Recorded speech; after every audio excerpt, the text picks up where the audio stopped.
अस्सलामुअलैकुम। मैं हकीम मोहम्मद दानिश सलीम आज आपकी खिदमत में हाजिर हुआ हूँ। आज का हमारा मौजू है कमर के मोहरों का दर्द और घुटनों का दर्द।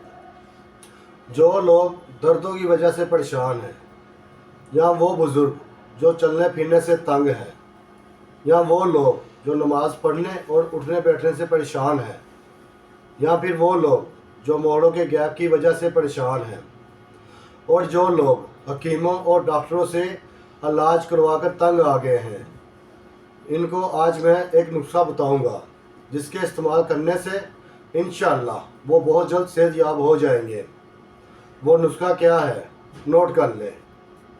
असगर नागौरी 3 तोले, सूंड 3 तोले, किश्तरी 3 तोले, सरिंजा 10 तोले, काले तिल 10 तोले, लौंग 3 तोले, सना मक्खी 3 तोले, कलवंजी 3 तोले, फलफल स्याह 5 तोले, फलफल जर्द 1 तोला, मगज़ चरगोज़ा 5 तोले, मगज़ पिस्ता 5 तोले, मगज़ बादाम 5 तोले।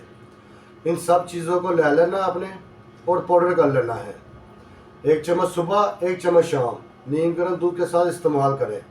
इंशाअल्लाह आपको बहुत जल्द फ़ायदा होगा। इसके अलावा ज़ैतून के तेल की मालिश करें। आप सल्लल्लाहु अलैहि वसल्लम ने फरमाया, ज़ैतून बहुत बेहतरीन फल है, इसको खाओ और इसके तेल की मालिश करो। इंशाअल्लाह बहुत सी बीमारियों के लिए ये मुफीद है। मज़ीद मालूमात के लिए नीचे दिए गए नंबर पर रब्ता करें। अब तक के लिए इजाज़त दें। इंशाअल्लाह मिलते हैं अगली नई वीडियो के साथ। अल्लाह हाफिज़।